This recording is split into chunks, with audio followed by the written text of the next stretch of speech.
کہ یہ معاملہ تم دنیا والوں سے تھوڑی کر رہے ہو، یہ معاملہ تم تو اللہ سے کر رہے ہو. اور اللہ کے ہاں معاملہ کیا ہے؟ اللہ کے ہاں معاملہ کیا ہے کہ ابھی انسان اللہ رب العزت سے معافی مانگنے کا ارادہ ہی کر رہا ہوتا ہے، دل میں ابھی خیال ہی آ رہا ہوتا ہے کہ اللہ رب العزت اگلے پچھلے معاف کر دیتے ہیں سارے. پھر مجھے فرمایا، یہ مجھے پھر بات سنائی، حدیث قدسی سنائی کہ میرے بندے، تو یہ زمین و آسمان سارے کے سارے اگر اپنے گناہوں سے بھر دے، جو کہ تو بھر نہیں سکتا، اگر تمام جن و انس بھی مل جائیں تو بھر نہیں سکتا، لیکن اگر تو نے ایسا کر بھی دیا، ایک مرتبہ اگر تو نے کہا اے اللہ مجھے معاف کر دے، تو نہ صرف یہ کہ ہم تمہیں معاف کر دیں گے، بلکہ تم ایسے ہو جاؤ گے جیسے تم نے ان گناہوں کو کیا ہی نہیں. میں تو بے یقینی کی حالت میں مولانا کو دیکھنے لگا. میں نے کہا مولوی صاحب واقعی؟ کہا ہاں. پھر پوچھنے لگے کیا ارادہ ہے؟ اب میرا ارادہ میوزک چھوڑنے کا تو نہیں تھا کہ میں نے کہا ادھر آؤ، کیا کہ نمازیں بخشوانے آئے، کیا روزے گلے پڑ گئے؟ ہاں جی، میرا تو کوئی پروگرام نہیں تھا میوزک چھوڑنے کا، لیکن گناہ بھی بخشوانے تھے. تو پھر مجھے کہنے لگے توبہ کرو گے؟ میں نے کہا مولوی صاحب کس چیز سے؟ کہا اپنی اس پچھلی زندگی سے. میں سوچ میں پڑ گیا. اچھا، میں نے کہا جی میں توبہ کرتا ہوں. میں نے توبہ کی، یا اللہ میوزک چھوڑنے کا تو میرا کوئی موڈ نہیں، یہ مولوی بھی اللہ جانے کیا کہہ رہے ہیں، لیکن اگر تجھے اس سے کوئی میرے لیے بہتر زندگی نظر آتی ہے تو تو مجھے اس زندگی پہ لگا دے کہ واقعی میں چاہتا ہوں کہ تجھے راضی کر سکوں، تجھے خوش کر سکوں. اے اللہ پچھلی پوری زندگی پر توبہ کرتا ہوں، اگلی زندگی تیرے حکموں پر چلنے کی کوشش کروں گا. اگر تو واقعی ایسا ہے جیسا یہ مولوی صاحب فرما رہے ہیں تو تو مجھے معاف کر دے. میں نے کہا توبہ کر لی. مولوی صاحب نے کہا اب کیسا محسوس کر رہے ہو؟ میں نے کہا جی بہت ہلکا. پھر میں نے کہا لیکن مولوی صاحب بات تو یہ ہے کہ اگر میرے پچھلے سارے معاف ہو گئے اور اس پر اللہ نے اگر جنت دی تو میری تو بہت ہی بڑی جنت ہوگی، آپ سے بھی بڑی. تو فرمانے لگے نہیں بیٹا اتنی جلدی نہ کرو، تمہیں وصول تو ہم ہی نے کیا ہے، جو تجھے ملے گا اس سے تو بڑا ہمیں ملے گا ہی ملے گا. ہاں، لیکن میں نے کہا مولوی صاحب، اور بہنیں اس بات کی تصدیق کریں گی، موسیقی تو روح کی غذا ہے کہ نہیں؟ ہاں، یہ سیالکوٹ کی خواتین یقین کرو پورے ملک کی پہلی بہنیں ہیں جو کہہ رہی ہیں نہیں، ورنہ اگر کسی نے نہیں بولا تو چپ ضرور رہی ہیں. سارے مردوں نے بولا ہے موسیقی روح کی غذا نہیں ہے. موسیقی روح کی غذا ہے جی. یہ دیکھو اب آواز آئی ہے، اب ایسا لگ رہا ہے کوئی بیٹھ کے سن رہا ہے جی. موسیقی روح کی غذا ہے جی. شاباش، اللہ آپ لوگوں کو اس پر چلا دے. اللہ رب العزت آپ کے موبائلوں میں جتنے بھی گانے ہیں سب اڑا دے اسی وقت، گھروں میں جتنی کیسٹیں ہیں سب ٹوٹ جائیں، اللہ کرے ساری سیڈیاں ٹوٹ جائیں. اللہ پاک ایسے کرے گانے کی آواز ہی نہ سننے کو ملے آج کے بعد آپ میں سے کسی کو. یہ سوچ لو آمین قبول ہو جائے گا. اب سوچ کے بولنا آمین. تو مولوی صاحب نے مجھے کہا کہ نہیں، موسیقی روح کی غذا نہیں ہے، موسیقی نفس کی غذا ہے. موسیقی کس کی غذا ہے؟ نفس کی. یہ واقعی نفس کی غذا ہے، اور یہ ایسا زہر ہے، ایسا زہر ہے، یہ جب اندر جاتا ہے تو پتہ ہی نہیں چلتا کہ نقصان کتنا کر گیا ہے.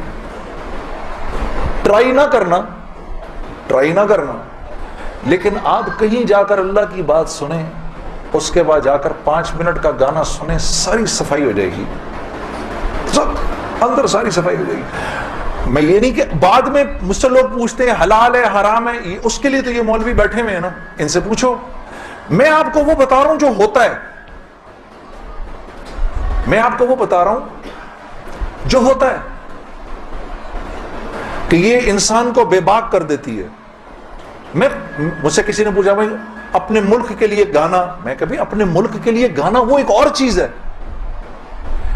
میں ان گانوں کی بات کر رہا ہوں جن کو عام طور پہ لوگ سن رہے ہوتے ہیں بازاروں میں، ہاں، اور پھر کہتے ہیں اس کے سننے میں کیا ہے. ارے یار میں کیا بتاؤں آپ کو کیا ہے، خدا کی قسم اگر وہ زندگی اس زندگی سے بہتر ہوتی، مجھے کیا تکلیف تھی. مجھے ایک ساتھی کہنے لگا اب تو آپ کے لیے اس زندگی کی طرف جانا بڑا مشکل ہے. میں نے کہا کوئی مشکل نہیں، گلا تو وہیں کا وہیں ہے، گا سکتے ہیں، لیکن اب اس زندگی کی طرف جانے سے بہتر لگتا ہے کہ میں آگ میں چھلانگ مار دوں، کہ وہ اس قدر خطرناک زندگی، وہ اتنی ایک، یقین کرو پوری، صرف گانا نہیں ہوتا، وہ ایک پوری زندگی ہے، وہ ایک پوری زندگی کا نام. جیسے یہ ایک پوری زندگی کا نام ہے نا، صرف دعوت کے 2 بول نہیں ہیں. ہاں میرے دوست مجھ سے لڑتے تھے، یار تو ادھر گانا گا ادھر جا کے اذان دے دے. ارے میں نے کہا نہیں ہوتا ایسے نہیں ہوتا بھائی. گانا گانے والے کو تو اذان کی آواز سے نعوذ باللہ نعوذ باللہ نعوذ باللہ کراہیت آتی ہے، کراہیت آتی ہے. مجھے یاد ہے ہم کانسرٹ کر رہے ہوتے تھے اور مغرب کی اذان اگر ہوتی تھی، یقین کرو وہ، کیونکہ وہ تو دعوت کے بول ہیں نا، ادھر تو ایک غلط کام ہو رہا ہے نا، وہ تو دعوت کے بول ہیں.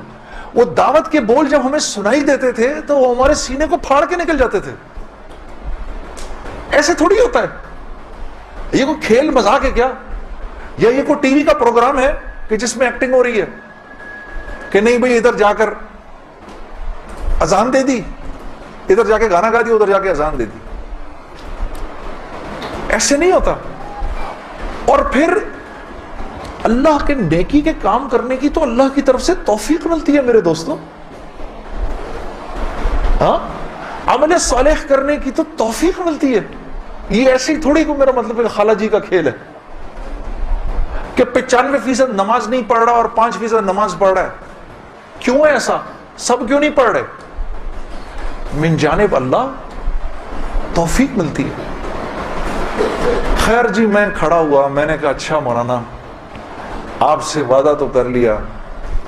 میرے دوستو میں باہر نکلا سوچتا ہوا، میرے اندر آپ یقین کرو ایک تلاطم برپا ہو گیا. ہاں ایسی میرے اندر ایک خیر و شر کی نا جنگ شروع ہو گئی، ایسے کر کے ایسی جنگ راتوں کو اٹھ جاتا تھا میں، اور پوری رات بیٹھا رہتا تھا ایسے، جانماز کھول کے میں بیٹھ جاتا تھا، سوچتا رہتا تھا میں کیا کرنے لگا ہوں. ایک لمحے خیال آتا تھا نہیں بڑی نیکی کا کام کر رہا ہے تو لوگوں میں محبتیں پھیلا رہا ہے، لوگ خوش ہو رہے ہیں. دوسری طرف خیال آتا تھا یار کیا یہ اللہ رسول کو یہ بات منظور ہے، ان کو پسند ہے، میں کیا کر رہا ہوں. پھر یہ خیال آئے ارے نہیں ان مولویوں کی نہ سننا. پھر یہ خیال آئے. یاد رکھنا آپ کو میں ایک 2-4 وہ باتیں بتا رہا ہوں جو میرے پہ گزری، یہ میں گر کی باتیں بتا رہا ہوں آپ کو. جب شیطان اپنا چکر چلائے گا نا 2 باتیں کرنے کو کہے گا، یاد رکھنا. پہلی بات یار یہ تبلیغ والوں سے اب ملنا مت، مولانا سے بات نہ کرنا، ملنا مت. دوسری مسجد میں نہ جانا. 2 کام نہ کرنا کبھی، ایک تبلیغ والوں سے ملنا مت، ایک مسجد میں نہ جانا. اور بہنوں یہی تمہارے ساتھ ہوگا.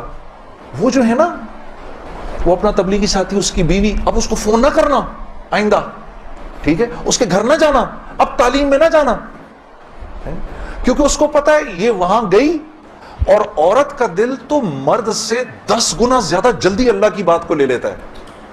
ہاں فوراً. میں واپس آ کے بیوی کو کارگزاری سناتا تھا تو میں اس کی حالت بدلی بھی دیکھتا تھا، حالانکہ وہ نہ مسجد آئی نہ اس نے وہ اعمال ہوتے دیکھے. اس لیے میں آپ کو بتا رہا ہوں بھائی جب آپ نکلا کرو گھر واپس آ کر بیوی کو سب بتایا کرو ہم نے کیا کیا. وہ جذبات بنتے ہیں گھر والی کے، اور جب گھر والی کے جذبات بنتے ہیں تو پھر بچوں کی صحیح تربیت شروع ہوتی ہے. دین ان کی زندگی میں آیا تو گھر کے اندر آ گیا. جب تک آپ کی زندگی میں ہے گھر سے باہر ہے. گھر والی کی زندگی میں آ گیا، گھر کے اندر آ گیا. تو میں آہستہ آہستہ آہستہ آہستہ آہستہ آہستہ جو بھی 3 دن میں سنتا تھا آ کر گھر والی کو، عائشہ کو بتاتا تھا، عائشہ آج یہ سنا، آج یہ سنا، آج یہ سنا. کرتے کرتے آہستہ آہستہ پھر میں نے اپنی ماں کو بتانا شروع کیا، مرحومہ کو. اللہ کی شان، میں آج بھی اللہ کا شکر کرتا ہوں، مجھے موقع محل نہیں تو میں آپ کو کبھی بتاؤں جب میری ماں کا انتقال ہوا تو کیسے ہوا. میرے دل کی دعا ہے اللہ ہر عورت کو دنیا سے ایسے لے کے جائے جیسے ہماری والدہ گئیں.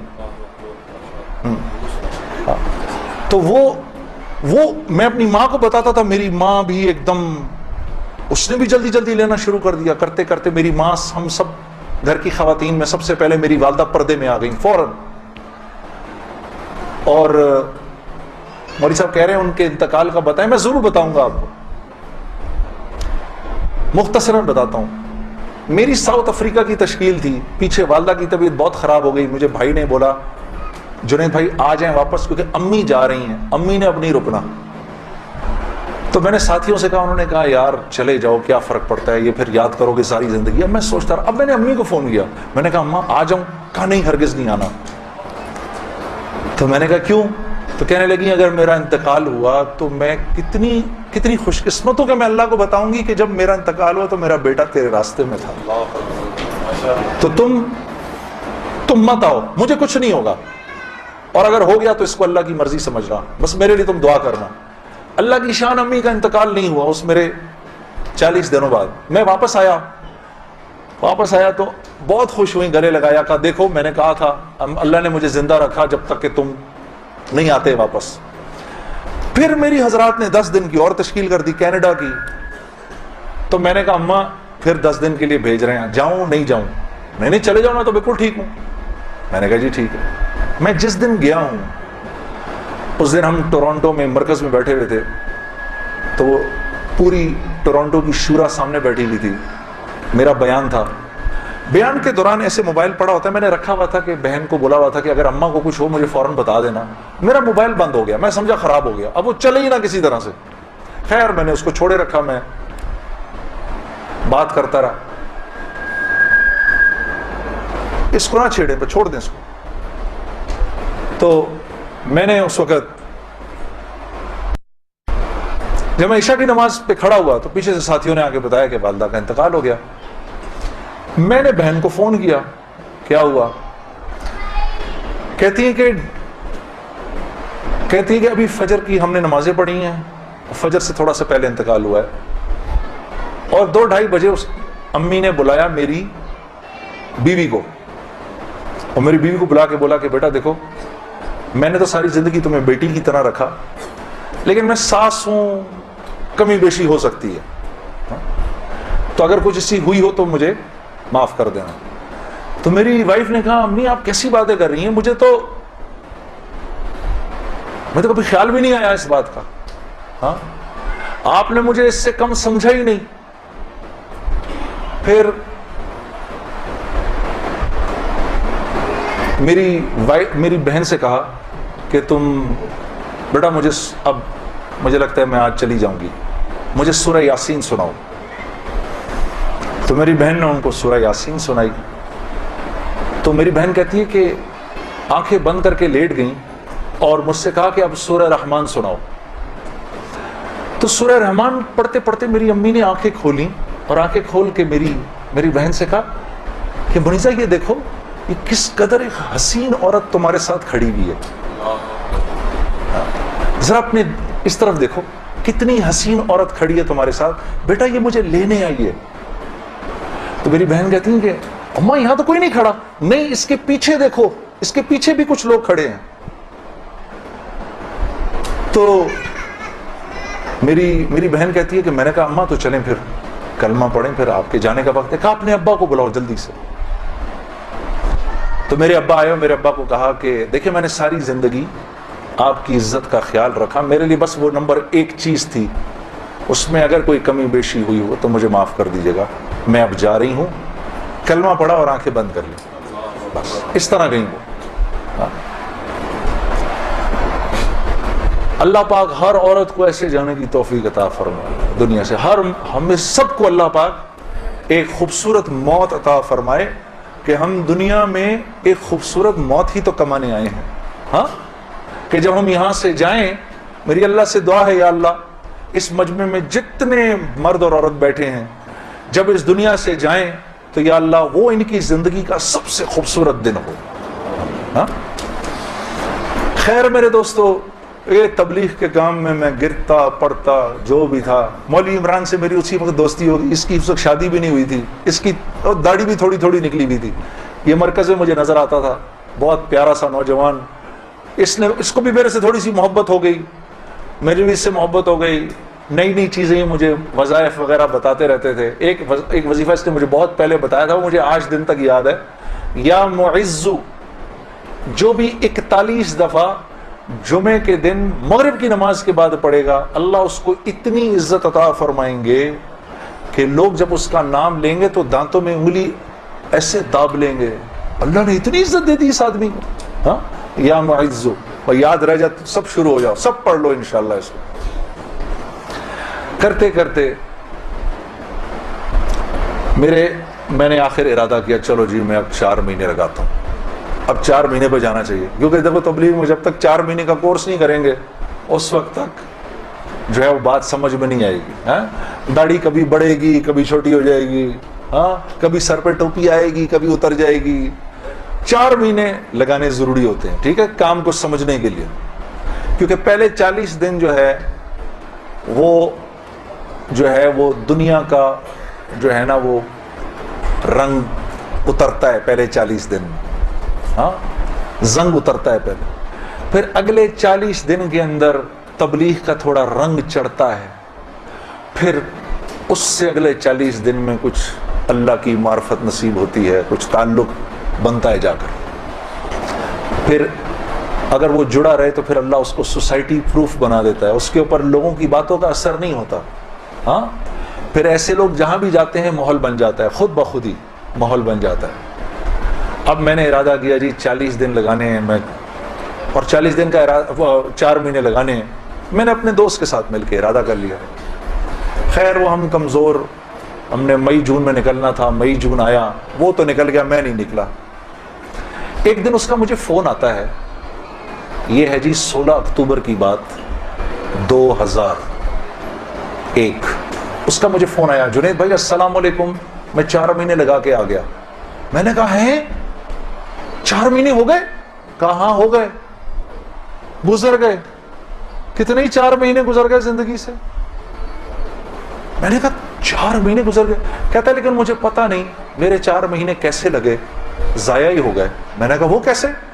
کہا میں 4 مہینے کے لیے اپنے ابا کو ساتھ لے گیا جنید بھائی.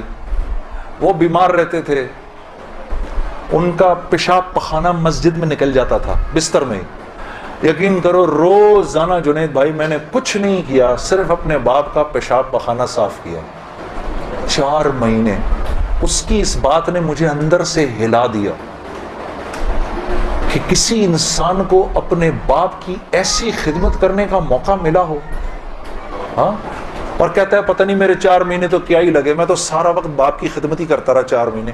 اور 4 مہینے کے بعد وہ آیا ہے اور اس کے باپ نے اس کو گلے لگا کے بولا بیٹا تیری وجہ سے میرے 4 مہینے لگ گئے. 2 دن بعد باپ کا انتقال ہو گیا.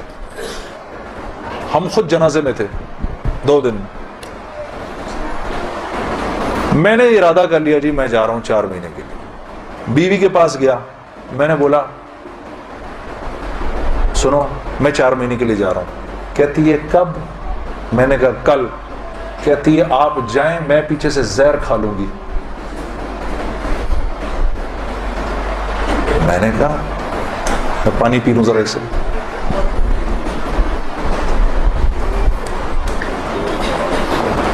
میں نے کہا یار اب میں سوچ رہا ہوں یار یہ چانس لیا جائے نہ لیا جائے, موقع تو بہت اچھا ہے.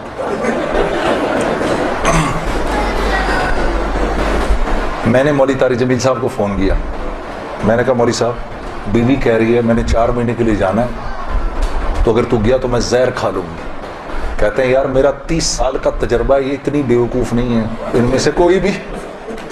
تو ایسے کر آج رات کو کھانے کے وقت نا ایک نوالا توڑ کے اس کے منہ میں ڈال دے. میں نے کہا مولوی صاحب یہ نہیں میری بیوی نوالا توڑ کے میرے منہ میں ڈالے, نہیں تو نوالا توڑ کے اس کے منہ میں ڈال. اب یار دیکھو میرے والد صاحب ہیں پٹھان, ماں ہندوستانی ہے, والد صاحب تو پٹھان ہے. اب پٹھان اپنی بیوی کے منہ میں نوالا ڈالے, ویسے ہی ایک شرم آتی ہے اتنی, لیکن ہم ویسے ہی کہ شرم آ رہی ہے. میں کہا کس طرح کروں گا میں؟ اب ہم بیٹھے ہوئے میں کھانے پہ بیٹھے, مجھ سے کہہ رہی ہے آپ کھا کیوں نہیں رہے؟ میں نے کہا کھاتا ہوں. آخر میں نے دعا پڑھی, جل تو جلال تو صاحب کمال تو آئی بلا کو ٹال تو, نوالا بنا کے بیوی کے منہ میں ڈال دیا. وہ ایسے جھیپ سی گئی. یہ کس نے سکھایا آپ کو؟ میں نے کہا مولوی طارق جمیل صاحب نے. مجھے تو پہلے ہی پتا تھا کہ یہ ہونا کچھ نہیں اس سے. کہتی ہے ویسے آپ کی پوری تبلیغ میں نا ایک وہی آدمی ٹھیک ہے. کام کیا ہے آپ کو؟ میں نے کہا یار مجھے جانے دے 4 مہینے کے. پھر میری بیوی نے میرا بیگ بنایا 4 مہینے کے لیے, اور اس اللہ کی بندی کے لگے 4 مہینے, میرے تو نہیں لگے. میں تو دنیا بھر میں گھومتا رہا. اس نے میرا بیگ بنایا, اس نے میرے بچوں کو دیکھا. ہم اس وقت ایک ہی گھر میں رہتے تھے سارے. میرے ماں باپ کی خدمت اس نے کی, اس نے دیکھا ان کو. گھر کی بڑی تھی وہ, بڑی بھابھی تھی, باقیوں کو بھی اس نے دیکھا. پیسے میرے پاس نہیں تھے کیونکہ میں تو کاروباری چھوڑ دیا تھا, پیسے بھی نہیں تھے. میں نے اس سے پوچھا بھی نہیں عائشہ تو کیسے چلائے گی یہ سب کچھ؟ اللہ جانے اس نے کیسے چلایا. اللہ اس کو جزائے خیر دے, اللہ اسے خوش رکھے. اور میرے 4 ماہ لگ گئے, اس طرح لگے. تو گھر والی کا ذہن بنے گا نا تو کام بنیں گے, اور اگر گھر والی کا ذہن نہیں بنے گا تو کام نہیں بنیں گے, خراب ہو جائیں گے. کیونکہ یہ دعوت کی لائن ایک ایسی لائن ہے جس میں اللہ نے عورت اور مرد کو ساتھ رکھا ہے. باقی معاملات میں عورت کو پابند کیا ہے شوہر کے مشورے سے, کہ شوہر کے مشورے سے کرو باقی سارے کام. الرجال قوامون علی النساء, پوچھ کے کرو, مشورے سے کرو. دعوت میں برابر کے ہو تم لوگ. بلکہ حضرت خدیجۃ الکبریٰ کی کتنی بڑی وجہ بنی رسول اللہ صلی اللہ علیہ وسلم کی تقویت کے لیے.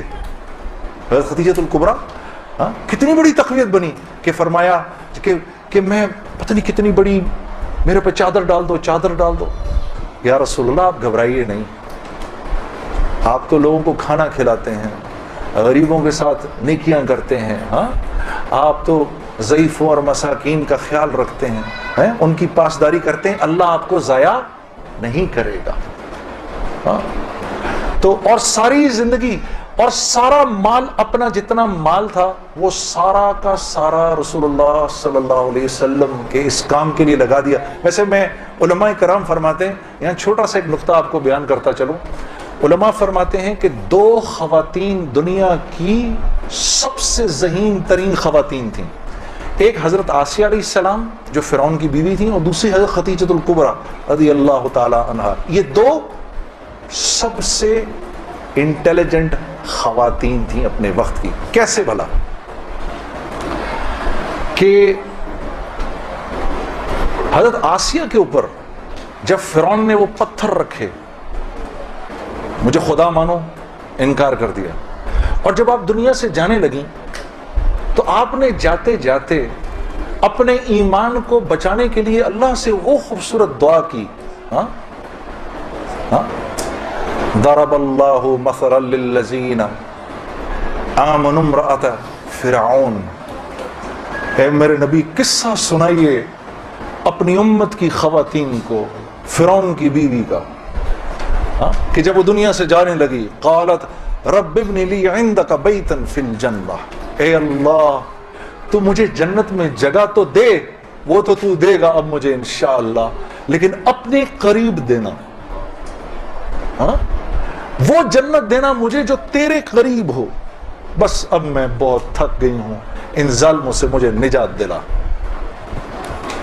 تو رسول اللہ صلی اللہ علیہ وسلم نے حضرت خدیجۃ الکبریٰ سے فرمایا جب وہ جانے لگی دنیا سے, کہ جب جنت میں جاؤ تو اپنی سوکن کو میرا سلام کہنا. کہا یا رسول اللہ میری تو کوئی سوکن نہیں. کہا نہیں, اللہ نے تجھ سے پہلے میرا نکاح آسیہ سے کر دیا تھا. تو اللہ کے قریب, سب سے قریب, اللہ رب العزت کے سب سے قریب کس کی جنت ہے؟ رسول اللہ کی. اور دوسری حضرت خدیجۃ الکبریٰ, کہ احساس ہو گیا تھا کہ میرا شوہر جو ہے وہ سچا نبی ہے, آپ چاہتی تھیں کہ قیامت تک جتنے انسان اس دنیا میں آئیں ان کی نیکیوں میں میرا اجر ضرور ہو، تو سارا مال لگا دیا، ہاں، کہ سیالکوٹ کے لوگ آج جو عشاء کی نماز پڑھیں، اے اللہ مجھے اپنا اجر اس میں بھی چاہیے. تو یہ دو most intelligent women of their times. تو جب مال خرچ کرو میری بہنوں، اللہ نے آپ کو بڑے دل دیے ہیں، یہ سوچ کے خرچ کرو، یا اللہ یا اللہ یہ جو مال میں دے رہی ہوں اس سے کوئی حافظ قرآن پروان پڑ جائے، کوئی حافظ پروان چڑھے، کیا پتا میری بہن اس کے ہاتھ پر اللہ نے ہزاروں کی ہدایت لکھی ہو، قیامت کے دن پتہ نہیں کتنا بڑا اجر ملے. خیر میرے دوستو، اسی طرح سے وقت چلتا رہا. میری زندگی کے 5 سال گزر گئے اسی ٹکر میں، کہ 5 سال کے بعد میں نے ارادہ کیا، جس دن مولوی صاحب کو ملا نا اس کے بعد کہ یہ 5 سال گزر گئے، میں نے یہ فیصلہ کیا کہ آج کے بعد نہیں گاؤں گا، آج کے بعد نہیں گاؤں گا. تو مجھے فون کس کا آتا ہے؟ ملٹری سیکٹری ہیں جمالی صاحب کے، ہو سکتا جمالی صاحب ہمارے وزیر اعظم تھے، 2002 کی بات کر رہا ہوں، 2003 کی بات کر رہا ہوں. جمالی صاحب کا فون آتا ہے، ان کے ملٹری سیکٹری کا. وہ آپ نے دل دل پاکستان گانا ہے، وہ پنڈی میں وہ مادر ملت ٹرین لانچ ہو رہی تھی ریلوے اسٹیشن کے اوپر، اس کی پہلی وہ تھی. میں نے کہا سر میں تو توبہ کر چکا ہوں، میں تو اب نہیں گاؤں گا. تو انہوں نے کہا جی وہ پرائم منسٹر صاحب آپ سے خود بات کرنا چاہتے ہیں. تو پرائم منسٹر صاحب بڑے پیارے بہت نفیس جمالی صاحب ایک دم کہنے لگے جنید صاحب وہ بے نظیر بھٹو صاحبہ کا ٹائم آیا تو آپ نے گایا، نواز شریف صاحب کا ٹائم آیا آپ نے گایا، اب جب ہمارا ٹائم آیا تو آپ نے توبہ کر لی. میں نے کہا سر ضرور گاؤں گا لیکن میری ایک شرط ہے. جی جی فرمائیے. میں نے کہا وہاں میں اعلان کروں گا کہ آج آخری بار گا رہا ہوں، آپ کو منظور ہے؟ ہاں جی مجھے منظور ہے. ان کے ساتھ آئے ہوئے تھے وہ انفارمیشن منسٹر اپنے شیخ رشید صاحب، اس وقت انفارمیشن منسٹر تھے. شیخ رشید صاحب کا چلہ لگا ہوا ہے بائی دا وے، اور ان کا چلہ 1970s میں لگا ہوا ہے. اگر کبھی ان کے چلے کی کارگزاری سنیں بڑا ایمان بڑھتا ہے. وہ اس وقت کے رائمنڈ کے قصے سناتے ہیں جب رائمنڈ میں ہم بیٹھے ہوئے ہوتے تھے اور ٹرین سامنے سے نظر آتی تھی. مجھے وہ اس وقت کے قصے سناتے ہیں اپنے. اللہ نے شیخ رشید صاحب سے دعوت کی لائن کے بڑے خیر کے کام لیے. آپ کو پتہ ہے ایک مرتبہ اسلام آباد میں اجازت نہیں مل رہی تھی اجتماع کی اجازت نہیں مل رہی تھی. ایک دفعہ حالات خراب تھے، اللہ نے یہ کام ان سے لیا. یہ گئے اس وقت کے پریزیڈنٹ صاحب کے پاس، پریزیڈنٹ مشرف صاحب کے پاس. میں گارنٹی لیتا ہوں انشاءاللہ کچھ نہیں ہوگا سر، ان کو کرنے دیں. میں نے کہا سر آپ نے تو ایک ہی دفعہ ایسا چھکا مارا ہے، پتہ نہیں کتنا بڑا اجر ملا ہوگا. 3 لاکھ بندہ جمع ہوا، 3 دن اللہ کی بات ہوئی، وہاں کیا کیا بات ہوئی، سینکڑوں جماعتیں نکل گئی سب آپ کے کھاتے کے اندر. بڑے خوش تھے یہ بات سن کر، واقعی مجھے ملا ہوگا. میں نے کہا سر آپ نے تو وہ چھکا مارا ہے کہ ہم میں سے کسی کو ہی ملنا ہوگا یہ. ہاں شیخ رشید صاحب بیٹھے ہوئے تھے، وہ مجھے دیکھ کر بڑے خوش ہو رہے تھے. مجھے نہیں پتا تھا کہ یہ خود بھی تبلیغی ہیں. تو یہ دونوں حضرات بیٹھے ہوئے تھے. میں جب جا رہا تھا ادھر ایسے آسمان کو دیکھتا ہوا جا رہا تھا. یا اللہ اوپر سے آسمان کھول کے تو کہتے جنید کوئی بات نہیں تو گا لے. میں زندگی بھر مولوی عمران بشیر طارق جمیل صاحب کسی کی نہیں سننی میں نے. اس کے بعد ایک مرتبہ کہہ دے. میرے دوستو یقین کرو آسمان نہیں کھلا اور میں ریلوے اسٹیشن پہنچ گیا. وہاں جا کر جی ہم نے آخری مرتبہ دل دل پاکستان گایا اور واپس آ گیا. زندگی اب تو 8:45 بج گئے، چلو بات یہاں تک ہی رکھتے ہیں، اللہ آپ لوگوں کا بیٹھنا قبول کرے. اصل حالات اس کے بعد شروع ہوئے، جو بڑے بڑے حالات آئے نا وہ پھر کبھی آؤں گا تو سنا دوں گا. آج جی آپ کو پتہ ہے یہاں پر یہ ہفتہ وار درس بھی شروع ہو گیا ہے. آپ لوگوں کو پتہ ہے، میری بہنوں ضرور آؤ اس کے اندر، بھائیوں آپ لوگ ضرور آئیں. قرآن کی تجوید وغیرہ آپ لوگوں کی ہماری سب کی ٹھیک ہو جائے گی. میری اپنی والدہ نے اپنی آخری عمر کے اندر قرآن کی تجوید ٹھیک کی. ہم میں سے زیادہ تر لوگ قرآن صحیح پڑھنا نہیں جانتے. یہ بڑی بدقسمتی ہے, کیونکہ اچھا خیال نہیں آتا نا, بچپن میں پڑھ لیتے پھر ساری زندگی پڑھنے کی توفیق نہیں ملتی, تو بہت غلطیاں ہوتی ہیں. مول صاحب کب کب ہے یہ؟ ہر جمعے کو, ہر جمعے کو مغرب کے بعد, ہر جمعے کو مغرب کے بعد اسی ٹائم پر آپ لوگ ضرور آئیے, اپنا ضرور آ کے اپنی تجوید ٹھیک کرائیے. چلو ایک آخری بتا دو, ایک آخری بتا دو. بہن آپ نے کون سی بولی؟ قصیدہ آپ نے بولا. اے ہائے, یہ کس نے لکھی ہے؟ یہ کس, یہ بہت بے واہ. چلو اس کا ایک شعر سنا دیتا ہوں.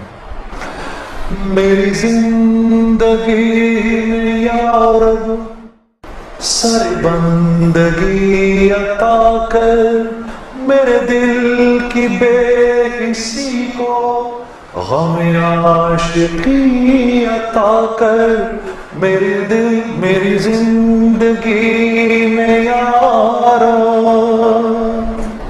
اصل میں پڑھی نہیں ہے نا تو یاد ہی نہیں ہے, آگے مجھے اس کے اشعار بھول گئے. یہ میرے شیخ مفتی تقی عثمانی صاحب کی لکھی ہوئی ہے, مفتی تقی صاحب کی لکھی ہوئی ہے. میں اگر میرے پاس یہ مزید ہوتی تو یہ میں واقعی آپ کو پڑھ کے ضرور سناتا. چلو کچھ ایک اگلی باری کے لیے بھی پھر بلائیں گے ہی نہیں تو آپ لوگ, ٹھیک ہے نا, کوئی تشنگی چھوڑنی چاہیے اگلی باری کے لیے بھی. تو ایک آدھ شعر آپ کا سنا دیتا ہوں, ایک آدھ شعر جو بہن نے فرمایا. یہ بھی مفتی تقی عثمانی صاحب کا کلام ہے, مفتی تقی صاحب کا کلام ہے. اور جب حضرت نے لکھا, لکھ کے مجھے دیا اور فرمانے لگے اس کو پڑھیں, جا کر اس کو اسٹوڈیو میں جا کر پڑھیں. تو میں نے کہا حضرت اسٹوڈیو تو میں نے جانا چھوڑ دیا. کہا نہیں, اس کو جائیں اور جا کے ایسے پڑھیں جیسے اللہ اور اس کے رسول کا حکم ہے, تاکہ ساری دنیا کو پتہ چلے کہ اگر نعت پڑھی جائے تو کیسے پڑھی جائے, یا حضرت نے ایسے فرمایا کہ کیا چیز ترنم میں سننا جائز ہے. مجھے ایگزیکٹ الفاظ بھول گئے ہیں ان کے, تو پھر ان کے حکم پر پھر میں گیا اور پھر میں نے پڑھی اور آپ لوگوں نے پسند کیا اس کو. الہی تیری چوکھٹ پر بھکاری بن کے آیا ہوں, سراپا فقر ہوں, عیس و ندامت ساتھ لایا ہوں. بھکاری وہ کہ جس کے پاس جھولی ہے نہ پیالہ ہے, بھکاری وہ جسے حرص و حوث نے مار ڈالا ہے. متاع دین و دانش نفس کے ہاتھوں سے لٹوا کر, سکون قلب کی دولت حوث کی بھینٹ چڑھوا کر, لٹا کر ساری پونجی غفلت و حسیاں کی دلدل میں سہارا لینے آیا ہوں. تیرے کعبے کے آنچل میں سہارا لینے آیا ہوں. تیرے کعبے کے آنچل میں الہی تیری چوکھٹ پر بھکاری بن کے آیا ہوں. آپ کی کون سا تھا بھائی؟ مولا صلی وسلم دائما ابدا علی حبیبک خیر الخلق کلہم. مولا صلی وسلم دائما ابدا علی حبیبک خیر الخلق کلہم. نہ کوئی آپ سا ہوگا نہ کوئی آپ جیسا تھا, کوئی یوسف سے پوچھے مصطفیٰ کا حسن کیسا تھا, کوئی یوسف سے پوچھے مصطفیٰ کا حسن کیسا تھا. زمین و آسمان میں کوئی بھی مثال نہ ملی. پڑھیے مولا صلی وسلم دائما ابدا علی حبیبک خیر الخلق کلہم. رسول اللہ حبیب اللہ امام المرسلین. رسول اللہ حبیب اللہ امام المرسلین. کوئی بھی بات ہو ہر حکم ان کا معتبر ایسا کہ ان کا حال نہیں کہنا بھی ہے قرآن کے جیسا. کہ ان کا حال نہیں کہنا بھی ہے قرآن کے جیسا. حدیث پاک کہلائیں جو باتیں آپ نے کہیں. پڑھیں مولا صلی وسلم دائما ابدا علی حبیبک خیر خلق کلہم. اب راضی ہیں جی؟ سبحانک اللہم و بحمدک. ہاں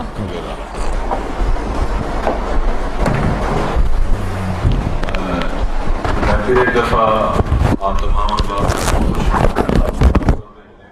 جنہوں نے اتنا وقت نکالا اور تشریف لائے.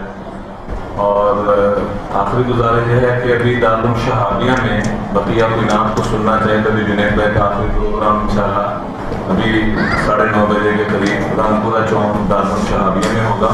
ان کے بعد جنید بھائی کی واپسی ہے. اور یہاں پر جو کہا گیا کہ درس قرآن التماس یہ ہے کہ حضور اکرم صلی اللہ علیہ وسلم نے صحابہ کو حکم دیا کہ اپنی اولادوں کو 3 چیزیں سکھاؤ. اپنی اولاد کو حضور کی محبت سکھاؤ, اہل بیت کی محبت, اور قرآن کی تلاوت کی محبت سکھاؤ. تو قرآن ہم سیکھنے والے بن جائیں, قرآن سے وابستگی ہماری ہو جائے. اس کے لیے الحمدللہ ہر جمعے کو 7:30 بجے یہاں پر درس قرآن ہوتا ہے. اس میں کوشش فرما کے ضرور تشریف لایا کریں. ماہانہ دروس بھی ماشاءاللہ ہوتے رہتے ہیں, اس میں بھی شرکت فرمانے کی کوشش فرمائیں. اللہ تعالیٰ ہم سب کو امت کی توفیق دے.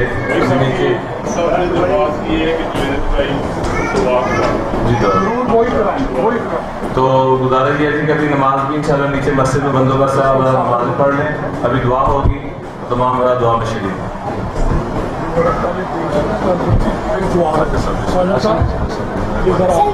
یہ جو آپ کو شاید دنیا میں سب سے بڑی چیز اللہ کا نشان مل رہا ہے, یہ ایوان رسول کی طرف سے سب بھائی بہنوں کی طرف. یہ کسی نے بھی نہیں دیا ہوگا, یہ پورے ملک میں بنتا بھی کوئی نہیں. بڑی مہربانی میرے یہ دوست, اللہ آپ کو مل گیا. بڑی مہربانی, بڑی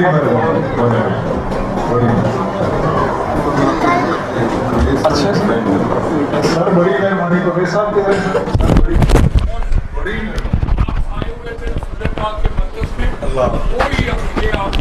بڑی مہربانی. آؤ میری بچیوں بیٹھو نا, تم لوگ سب بیٹھو. اور دوسرا گزارش یہ ہے کہ کیونکہ شہابی میں بھی پروگرام ہے, بیان ہونا ہے, وہاں مجمع کافی انتظار میں ہے. تو آپ حضرات سے مؤدبانہ گزارش ہے کہ جنید بھائی کے کرام یہ ہے کہ ابھی راستہ دے دی جائے دعا کے بعد تاکہ یہ وقت سے وہاں پہنچ سکے.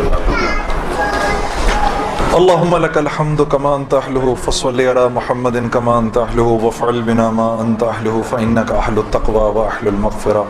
رب لك الحمد كما ينبغي لجلال وجهك وعظيم سلطانك. اللهم لا أحصي الثناء عليك أنت كما أثنيت على نفسك يا أول الأولين يا آخر الآخرين يا ذا القوة المتين يا راحم المساكين يا أرحم الراحمين. یا اللہ ادھر جتنے حاضرین مجلس ہیں, میرے بھائی میری بہنیں, ان کے بچے, ہم سب کے اگلے پچھلے چھوٹے بڑے تمام گناہوں کو معاف فرما. اے اللہ تو اپنے فضل سے ہم سب کے لیے اپنی رضا کا اعلان اسی وقت فرما. اے اللہ تو نے فرمایا ہے کہ جنت میں راضی ہوگا نہیں میرے کریم رب. اے فضل کرنے والے, اپنے بندوں سے انتہائی پیار کرنے والے کریم رب, تو ہم سے اسی وقت اپنی رضا کا اعلان فرما. اور اے اللہ ہم جانتے ہیں جب آپ ایک بار راضی ہو جائیں پھر آپ ناراض نہیں ہوتے. یا اللہ, اے اللہ پوری کی پوری امت کو یا اللہ جنت الفردوس میں جگہ عطا فرما. میرے کریم رب میرے اللہ ہمارے جو عزیز و اقربا دنیا سے چلے گئے ہیں یا اللہ ان سب کی بھی مغفرت فرما، ہمارے بعد جو آئیں گے ان کی بھی مغفرت فرما۔ میرے کریم رب یہ جتنے میرے بھائی بہن ادھر جمع ہوئے ہیں یا اللہ یہ تجھے راضی کرنے کے لیے جمع ہوئے ہیں یا اللہ انہیں تو کوئی دیکھ نہیں رہا، یہ اپنے اخلاص میں صرف تجھے خوش کرنے کے لیے ادھر آئے ہیں یا اللہ میرے کریم رب ان کے اس آنے کو اپنے دربار میں قبول فرما میرے اللہ، اور ایسا قبول فرما ان کی اولادوں کو ان کا فرما بردار بنا، ان کو اپنا فرما بردار بنا یا اللہ صاف ستھری حلال وسعت والی روزی نصیب فرما، اس کو اپنے راستے میں خرچ کرنے کی توفیق عطا فرما میرے کریم رب۔ ہم میں جو بے اولاد ہیں ان کو صاحب اولاد بنا، صالح نرینہ اولاد عطا فرما میرے کریم رب۔ جن کے جو قرضوں میں پھنسے ہوئے ہیں ان کے قرضوں کو دور فرما، ان کی مشکلات کو دور فرما میرے کریم رب۔ عدالتوں کے چکر لگا کے کئی خاندان ایسے ہیں یا اللہ کمریں ٹوٹ گئی ہیں، جھک گئی ہیں میرے کریم رب، ان کے لیے انتہائی آسانی کا معاملہ فرما، ان کے یہ عدالتی مسائل دور فرما میرے کریم رب۔ بے شمار ہم میں ایسے ہیں بیماریوں میں مبتلا ہیں میرے رب، یہ تیری ایک نعمت میں سے ایک نعمت ہے تیری بیماری، لیکن ہم بڑے کمزور ہیں، اے فضل کرنے والے اس نعمت کی جگہ ہمیں کوئی دوسری نعمت عطا فرما، اس پر ہمیں اپنا شکر کرنے کی توفیق عطا فرما، تمام بیماروں کو صحت شفا کاملہ نصیب فرما میرے رب۔